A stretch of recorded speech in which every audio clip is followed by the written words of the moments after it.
दोस्तों, Indian premiere league IPL 2026 के शुरू होने से पहले भारतीय क्रिकेट कंट्रोल बोर्ड बीसीसीआई ने एक बड़ा ऐलान किया है।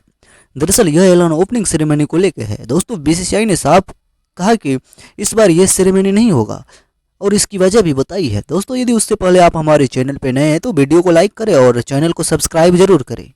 दोस्तों, आपको बता दें कि इंडियन प्रीमियर लीग आईपीएल 2026 का आगाज शनिवार 28 मार्च को हो रहा है। लेकिन आईपीएल के शुरू होने से ठीक पहले भारतीय क्रिकेट कंट्रोल बोर्ड बीसीसीआई ने बड़ा और भावुक फैसला किया है। इस बार टूर्नामेंट की ओपनिंग सेरेमनी नहीं होगी। सेरेमनी न करने का फैसला बड़ा माना जा रहा है। दोस्तों, ध्यान रहे कि 28 मार्च को बेंगलुरु के चिन्नास्वामी स्टेडियम में आईपीएल के 19वें सीजन का पहला मुकाबला सनराइजर्स हैदराबाद और रॉयल चैलेंजर्स बेंगलुरु के बीच होगा। लेकिन इस बार इस मैच से पहले ओपनिंग सेरेमनी का तड़का नहीं लगेगा। इसकी वजह पिछले साल 4 जून 2025 को इसी स्टेडियम के बाहर भागदौड़ में 11 लोगों की मौत है। तब आरसीबी की टीम की विक्ट्री पैरेड के दौरान अचानक हालात बेकाबू हो गया था। कई लोग घायल भी हो गए थे। दोस्तों, आईपीएल 2026 से ठीक पहले भारतीय क्रिकेट कंट्रोल बोर्ड के सचिव का बड़ा बयान सामने आया है। ओपनिंग सेरेमनी को लेकर बीसीसीआई के सचिव देवजीत सोकिया ने आज तक से बातचीत में इसकी पुष्टि किया कि इस बार ओपनिंग सेरेमनी नहीं होगी।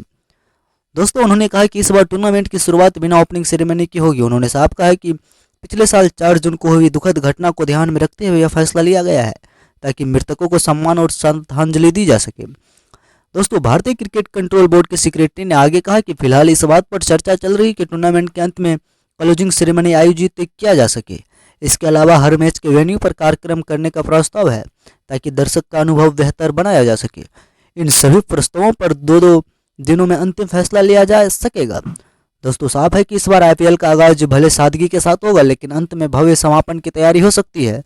दोस्तों, ध्यान रहे कि आईपीएल का आगाज 28 मार्च से हो रहा है और अभी केवल 20 मैचों का शेड्यूल जारी किया गया है, यानी 12 अप्रैल तक होने वाले मुकाबला का शेड्यूल अभी तक जारी किया गया है। इंडियन प्रीमियर लीग आईपीएल 2025 में आरसीबी की टीम पहली बार चैंपियन बनी थी। उसने तब 3 जून को पंजाब किंग्स को 6 रनों से हराकर इस जीत के ठीक एक बाद बेंगलुरु में विक्ट्री पैरेड का आयोजन किया था। पहले यह ओपन बस में होनी थी, लेकिन फिर ऐसा नहीं हुआ।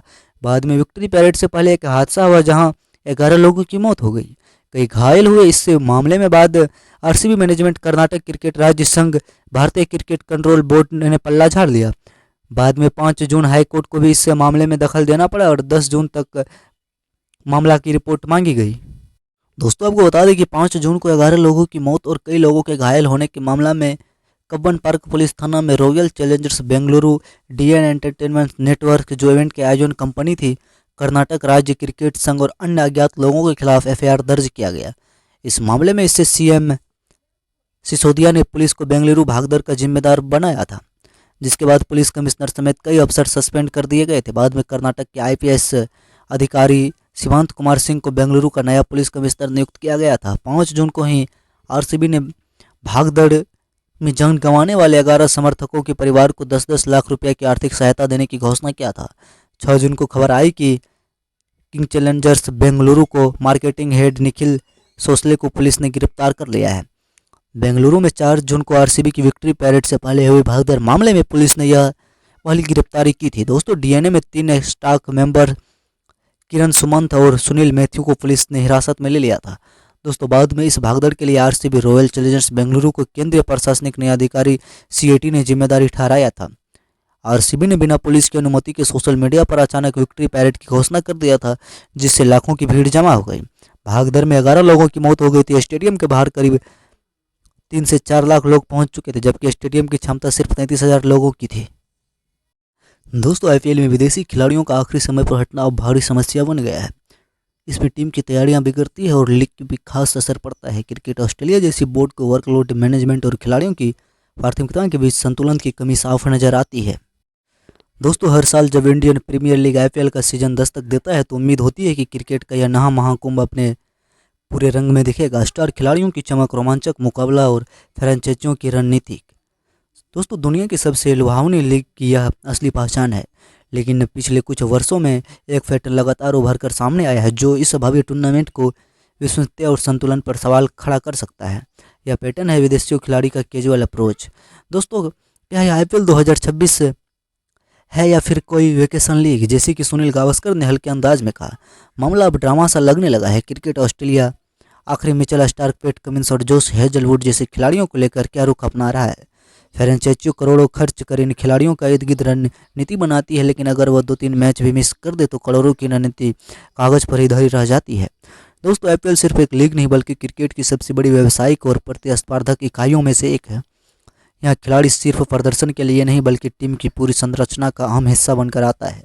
दोस्तों, फ्रेंचाइजी नीलामी में करोड़ों रुपया खर्च कर विदेशी खिलाड़ियों को अपने साथ जोड़ती है, उनकी भूमिका तय करती है और उसी हिसाब से टीम का कॉम्बिनेशन बनता है। दोस्तों, अक्सर इसके पीछे तर्क दिए जाते हैं चोट, वर्कलोड मैनेजमेंट या फिर अंतर्राष्ट्रीय प्रतिबद्धताएं। विशेष रूप से क्रिकेट ऑस्ट्रेलिया जैसे बोर्ड अपने खिलाड़ियों की वर्कलोड को लेकर सख्त रुख अपनाता है। यह अपने आप में गलती नहीं है, किसी भी खिलाड़ियों को फिट रहना और लंबे समय तक खेलना प्राथमिकता होनी चाहिए। लेकिन सवाल यह है कि जब खिलाड़ी आईपीएल कॉन्ट्रैक्ट साइन करता है तब क्या इन संभावित प्रतिबंधाओं को अंदाज नहीं होता। यह मुद्दा उपलब्धता से ज़्यादा प्राथमिकता का है और यही आईपीएल की सबसे बड़ी खास और सीधा वार करता है। दोस्तों, क्या आईपीएल विदेशी खिलाड़ियों के लिए सिर्फ एक विकल्प बनकर रह गया, जहां वे सुविधा के अनुसार खेलते हैं और सुविधा होते हैं किनारा कर लेते हैं? अगर ऐसा है तो क्या लीग के मूलभाव के खिलाफ है, जहां हर टीम और हर खिलाड़ी से पूरी प्रतिभा की अपेक्षा की जाती है? इससे सबसे बड़ी नुकसान फ्रेंचाइजी को उठाना पड़ता है। टीम मैनेजमेंट एक खास खिलाड़ी के इर्द गिर्द अपनी रणनीति तैयार करता है। ओपनिंग कॉम्बिनेशन, डेथ ओवर्स की बॉलिंग, मिडिल ओवर की अस्थिरता, सब कुछ उसी योजना का हिस्सा होता है। लेकिन जब खिलाड़ी अचानक उपलब्ध नहीं होता है तो पूरी रणनीति को नए सिरे से बनाना पड़ता है। यह सिर्फ तकनीकी चुनौती नहीं बल्कि मनोवैज्ञानिक दबाव को भी पैदा करता है।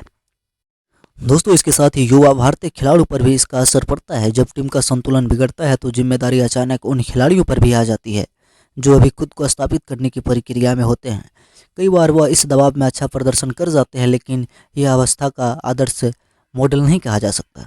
दोस्तों, आपको बता दें कि पहला और सबसे ज़रूरी कदम यह है कि फ्रेंचाइजी अपने चयन में अधिक सतर्कता बरते। सिर्फ खिलाड़ी की क्षमता या स्टारडम के आधार पर नहीं बल्कि उसकी उपलब्धता और प्रतिबद्धता के ट्रैक रिकॉर्ड को भी प्राथमिकता दी जानी चाहिए। दोस्तों, भारतीय क्रिकेट कंट्रोल बोर्ड बीसीसीआई को इस मुद्दे पर एक स्पष्ट और सख्त नीति बनाने की ज़रूरत है। दिलचस्प यह है कि इस तरह की अस्थिरता से निपटने के लिए पहले से मौजूद कोई खिलाड़ी नीलामी में अपना नाम दर्ज कराता है और चुने जाने के बाद सीजन शुरू होने से पहले खुद को उपलब्ध कर लेता है तो उस पर 2 सीजन के लिए आईपीएल और नीलामी से प्रतिबंध लगाया जा सके। लेकिन असली सवाल यह है कि जब नियम मौजूद है तो असर जमीन पर क्यों नहीं दिख रहा? क्या इसकी सख्ती से पालन नहीं हो रही या फिर कुछ मामलों में इसे नज़रअंदाज किया जा रहा है? दोस्तों, ताज़ा उदाहरण इंग्लिश खिलाड़ी बेन डेकेट का, जिन्होंने आईपीएल 2026 में दिल्ली कैपिटल्स के साथ अपना करार आखिरी समय में छोड़ दिया ताकि एजेंट्स में खराब प्रदर्शन के बाद अपनी टेस्ट फॉर्म सुधार जा सके। दोस्तों, माना जा रहा है कि इस फैसले कि उन्होंने भारी कीमत चुकानी पड़ सकती है। यही नहीं, उनकी हमवतन हैरी ब्रूक पहले ही 2025 सीजन से ठीक पहले इसी तरह हटने के कारण 2 साल का प्रतिबंध झेल रहे हैं। ऐसे उदाहरण यह सवाल और तेज कर देता है कि जब नियम मौजूद है तो क्या उनका पालन लगातार और सख्ती से हो रहा है? दोस्तों, विदेशी क्रिकेट बोर्ड और आईपीएल के बीच बेहतर समन्वय की आवश्यकता है। अगर वर्कलोड मैनेजमेंट एक वास्तविक चिंता है तो इसे पहले से स्पष्ट किया जाना चाहिए ताकि फ्रेंचाइजी उसी हिसाब से अपनी टीम तैयार कर सके। यह भी सच है कि आईपीएल की ताकत उसकी ग्लोबल अपील से है। विदेशी खिलाड़ी इस लीग को अंतर्राष्ट्रीय रंग देते हैं, उसकी प्रतिस्पर्धा और रोमांचक बनाते हैं। लेकिन अगर यही खिलाड़ी अनिश्चितता के कारण बनने लगे तो यह संतुलन बिगड़ सकता है। दोस्तों, आखिरकार आईपीएल और कमिटमेंट है, सिर्फ खिलाड़ियों के लिए नहीं बल्कि फ्रेंचाइजी, दर्शक और पूरे क्रिकेट इकोसिस्टम के लिए असर है। इस कमिटमेंट की ढाल आती है तो इसका असर सिर्फ एक टीम या सीजन तक सीमित नहीं रहता बल्कि लीग की साख पर भी असर पड़ता है। दोस्तों, बीसीसीआई के नए शेड्यूल ने रोहित शर्मा और विराट कोहली के फैंस के लिए बड़ी खुशखबरी दे दी है। टेस्ट और टी20 इंटरनेशनल से दूरी के बाद अब दोनों दिग्गज वनडे फॉर्मेट में लगातार एक्शन में नजर आने लगे हैं। आने वाले 10 महीनों में टीम इंडिया कम से कम 20 वनडे इंटरनेशनल मुकाबला खेलेगी। दोस्तों, टीम इंडिया के पूर्व कप्तान रोहित शर्मा और विराट कोहली फिलहाल इंडियन प्रीमियर लीग आईपीएल 2026 के लिए तैयारियों में व्यस्त है। कोहली आगामी आईपीएल सीजन में रॉयल चैलेंजर्स आरसीबी के लिए धूम मचाएंगे, वही रोहित शर्मा मुंबई इंडियंस का हिस्सा है। ये दोनों दिग्गज टेस्ट और टी20 इंटरनेशनल से संन्यास ले चुके हैं। ऐसे में फैंस अब पहले की तुलना इन दोनों को कम मैदान पर देख पाते हैं। दोस्तों, भारतीय क्रिकेट में रोहित शर्मा और विराट कोहली अगली वनडे एंट्री जून 2026 में होगी। वैसे फैंस के लिए अच्छी बात यह है कि रोहित कोहली आईपीएल के बाद भी एक्शन में व्यस्त रहेंगे। रोहित कोहली की निगाहें वनडे वर्ल्ड कप 2027 पे है। ऐसे में हर ओडीआई मुकाबला में काफ़ी अहम रहने वाला है। भारतीय क्रिकेट नियंत्रण बोर्ड बीसीसीआई ने 26 मार्च को भारतीय टीम की होम सीजन 2026-27 का भी शेड्यूल जारी किया है। आईपीएल 2026 की समाप्ति के बाद भारतीय टीम जून में अफगानिस्तान के खिलाफ घरेलू मैदान पर वनडे मैच खेलेगी। इसके बाद भारतीय टीम जुलाई 2026 में इंग्लैंड दौरा करेगी, जहां 3 मैचों की वनडे सीरीज आयोजित किया गया है। दोस्तों, यदि सरकार से मंजूरी मिली तो सितंबर में भारतीय टीम बांग्लादेश का दौरा करेगी, जहां 3 वनडे मुकाबला भी खेला जाएगा। सितंबर-अक्टूबर 2026 में वेस्टइंडीज़ की टीम भारत दौरा पर जाएगी, जहां 3 वनडे मुकाबला भी होगा। इसके बाद अक्टूबर-नवंबर 2026 में भारतीय टीम न्यूजीलैंड दौरा पर जाएगी, जहां 5 मैचों का वनडे भी निर्धारित किया गया है।